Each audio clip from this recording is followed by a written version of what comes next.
फिल्मों की दुनिया में कुछ दौर ऐसे होते हैं जो हमेशा के लिए इतिहास के पन्नों पर सुनहरे अक्षरों में दर्ज हो जाते हैं। ऐसा ही एक समय 70 के दशक की शुरुआत का था, जब भारतीय सिनेमा के पर्दे पर एक ऐसा सितारा चमका जिसने कामयाबी के सारे पुराने कीर्तिमान ध्वस्त कर दिए। हम बात कर रहे हैं सुपरस्टार राजेश खन्ना की, जिन्होंने लगातार इतनी सफल फिल्में दी कि उस दौर में उनके नाम मात्र से ही सिनेमाघरों के बाहर मील लंबी कतारें लग जाती थीं।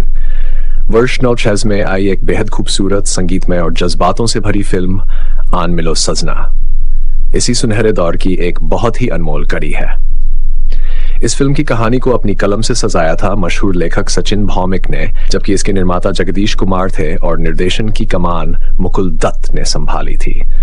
ये वह समय था जब राजेश खन्ना का जादू सिर चढ़कर बोल रहा था और उनके साथ पर्दे पर अभिनय की मल्लिका आशा पारेख की जोड़ी बनी थी। इस फिल्म को राजेश खन्ना की उन लगातार 17 ब्लॉकबस्टर फिल्मों की सूची में गिना जाता है जिन्होंने उन्हें भारतीय सिनेमा का पहला प्रामाणिक सुपरस्टार बना दिया। इस अद्भुत सफर में उनके साथ विनोद खन्ना, राजेंद्र नाथ और निरूपा रॉय जैसे बेहतरीन कलाकारों की टोली भी शामिल थी। लक्ष्मीकांत प्यारेलाल का मधुर संगीत और आनंद बख्शी के सीधे दिल को छू लेने वाले गीत इस फिल्म की आत्मा थे। आज हम इसी फिल्म के हर एक पहलू पर बहुत ही आसान और आम बोलचाल की भाषा में बात करेंगे, ताकि आपको ऐसा महसूस हो जैसे हम आमने सामने बैठकर इस सदाबहार कहानी की यादें ताजा कर रहे हैं। इस फिल्म की कहानी हमें एक बहुत बड़े और आलीशान महानगर में ले जाती है, जहां सावित्री चौधरी नाम की एक अमीर लेकिन बीमार महिला रहती है। सावित्री कति अब इस दुनिया में नहीं है और वह अकेले ही उस विशाल संपत्ति की मालकिन है। उसकी बीमारी से ज्यादा उसे अपने बेटे अनिल के बर्ताव से दुख पहुंचता है। अनिल एक ऐसा बेटा है जिसे अपनी मां की सेहत या उनकी भावनाओं से कोई सरोकार नहीं है। उसकी नजरें सिर्फ अपनी मां की अकूत धन दौलत और जायदाद पर टिकी हैं। सावित्री इस कड़वे सच को बहुत अच्छे से जानती है कि उसका बेटा सिर्फ उसकी मौत का इंतजार कर रहा है ताकि वह सारी संपत्ति का अकेला वारिस बन सके। इसी वजह से वह अनिल को अपने पैसे छूने तक नहीं देती और उसे फूटी कौड़ी भी देने से साफ मना कर देती है। माँ बेटे के बीच का यह हथना भाव घर के पुराने दीवान जी से देखा नहीं जाता। दीवान जी अकेले में समझाते हैं और उसे इसी रास्ते पर आने की सलाह। वह अनिल से कहते हैं कि अगर वह अपनी माँ का दिल जीतना चाहता है और उस संपत्ति को पाना चाहता है तो उसे अपनी बुरी आदतें छोड़नी होंगी, शादी करके घर बसाना होगा और अपनी माँ के साथ सारे रिश्ते सुधारने होंगे। अनिल को दीवान जी की यह बात समझ में तो आती है, लेकिन उसके मन में कोई पछतावा या सुधार की भावना नहीं होती, बल्कि वह संपत्ति हड़पने के लिए एक नई चाल चलने की सोचता है। अचानक से वह अपनी मां के सामने ऐसा नाटक करता है जैसे वह पूरी तरह बदल गया हो। वह समाज सेवा और दान पुण्य के कामों में दिलचस्पी दिखाने लगता है ताकि उसकी मां को लगे कि उसका बेटा अब सुधर चुका है। इसी नाटक के हिस्से के रूप में वह अपनी मां से दीपाली नाम की एक बेसंस्कारी और सुंदर युवती की मुलाकात करवाता है और कहता है कि वह दीपाली से बहुत प्यार करता है और उससे शादी करना चाहता है। दीपाली उस बड़े से महल में रहने आ जाती है और बहुत ही कम समय में अपनी सेवा और मीठे बर्ताव से बीमार सावित्री का दिल जीत लेती है। वह सावित्री की देखभाल में दिन रात एक कर देती है। अपनी बिगड़ती सी औली के निस्वार्थ प्रेम को देखकर सावित्री इतनी प्रभावित होती है कि वह एक बहुत बड़ा फैसला ले लेती है। वह कानूनी तौर पर अपनी पूरी धन दौलत जायदाद की एक लौलिकिन दीपाली को बनाने का अमल बना लेती है। सावित्री इस बात से पूरी तरह अनजान है कि पर्दे के पीछे एक बहुत बड़ा खेल चल रहा है। सच तो यह है कि अनिल वास्तव में बदला ही नहीं था, बल्कि उसने दीपाली नाम की इस लड़की को मोटी रकम देकर सिर्फ अपनी मंगेतर का नाटक करने के लिए किराए पर रखा था। खेल यहीं खत्म नहीं होता, क्योंकि खुद दीपाली भी वह नहीं है जो वह होने का दावा कर रही है। उसका अपना एक अलग अतीत और अपनी मजबूरियां हैं। असल जिंदगी में दीपाली को उसी इलाके के एक सीधे साधे और घोड़े की सवारी करने वाले किसान नौजवान अजीत से प्यार है, जिसे राजेश खन्ना ने बहुत ही जिंदादिली से निभाया है। अजीत का परिवार बहुत ही साधारण है और उसकी किस्मत का चक्र भी इस अमीर परिवार से अजीब तरीके से जुड़ा हुआ है। अतीत का एक काला सच यह भी है कि अजीत के पिता पर सालों पहले सावित्री के पति की हत्या का आरोप लगा था और उन्हें अदालत सजा हुई थी। कहानी में एक और खौफनाक मोड़ तब आता है जब इलाके में रहने वाली सीता नामक की एक महिला की अचानक हत्या हो जाती है। पुलिस को पता चलता है कि सीता का अजीत के साथ कुछ संबंध था और इस वजह से पुलिस को पूरा शक अजीत पर हो जाता है। बहुत जल्द पुलिस अजीत को सजीता की हत्या के आरोप में गिरफ्तार करने की तैयारी कर लेती है। इस तरह कहानी प्यार, धोखे, पारिवारिक नफरत और कत्ल के एक ऐसे जाल में उलझ जाती है जहां से निकलना किसी के लिए भी आसान नहीं लगता। अब अगर हम इस फिल्म के अच्छे पहलुओं की बात करें तो सबसे पहले नजर जाती है इसके कलाकारों के बेमिसाल अभिनय पर। राजेश खन्ना ने अजीत के किरदार को जिस सहजता और ऊर्जा के साथ जिया है वह सचमुच काबिले तारीफ है। उनका वह चिरपरिचित अंदाज, आंखों को झपकाने का तरीका और बातचीत के दौरान गर्दन को एक खास कोण पर झुकाना दर्शकों को सीधे अपनी ओर खींच लेता है। वे एक गरीब लेकिन स्वाभिमानी किसान के रूप में बहुत ही जचते हैं। आशा पारेख ने दीपाली किरदार में छिपी हुई लाचारी पर प्यार और अपराध बोध को अपनी आंखों से बहुत खूबसूरती से बयां किया है। वे एक ऐसी लड़की के रूप में पूरी तरह न्याय करती हैं जो अंदर से अच्छी है लेकिन हालात के थपेड़ों के कारण एक गलत खेल का हिस्सा बनने को मजबूर हो जाती है। खलनायक की भूमिका में विनोद खन्ना का काम बहुत ही दमदार है। 70 के दशक की शुरुआत में विनोद खन्ना अपनी कड़क आवाज और शानदार कदकाठी से पर्दे पर एक अलग ही दहशत पैदा करते थे। अनिल के किरदार में उनका लालच और चालाकी साफ दिखाई देती, जो मुख्य नायक के सामने एक मजबूत चुनौती खड़ी करती है।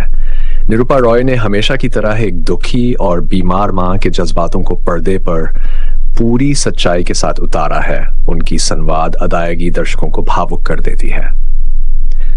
इस फिल्म का दूसरा सबसे मजबूत पक्ष इसका संगीत है, जिसे आज भी लोग गुनगुनाते हैं। लक्ष्मीकांत प्यारेलाल ने इस फिल्म के लिए जो धुनें तैयार की थी वे सीधे लोगों के दिलों में उतर गईं। आनंद बख्शी के लिखे गीत बहुत ही सीधे और सरल शब्दों से बने थे, लेकिन उनका गहरा प्रभाव था। विशेष रूप से अच्छा तो हम चलते हैं गाना भारतीय सिनेमा के इतिहास में एक मील का पत्थर बन गया।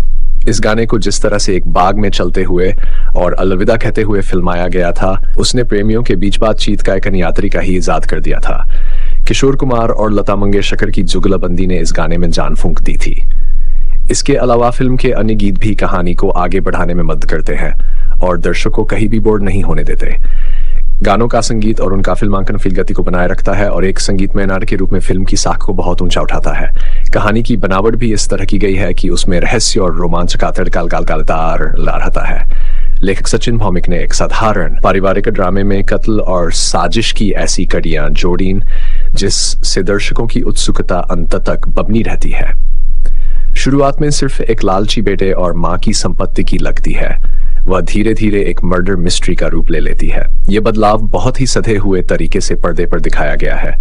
दर्शक लगातार ये सोचने पर मजबूर रहते हैं कि जब सावित्री को दीपाली और अनिल के इस ढोंग का पता चलेगा तो क्या होगा, या फिर जब अजीत पर लगे कत्ल के झूठे इल्जाम की सच्चाई सामने आएगी तो कहानी क्या मोड़ लेगी। यह सस्पेंस फिल्म को एक ढीली पारिवारिक कहानी बनने से बचाता है और दर्शकों को अपनी सीटों से बांध कर रखता है।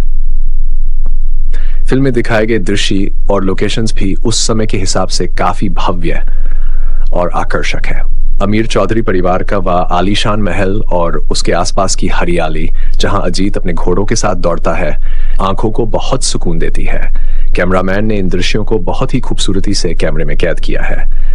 राजेंद्र नाथ का हास्य भी फिल्म के भारी और तनावपूर्ण माहौल को बीच बीच में हल करने का काम बखूबी करता है।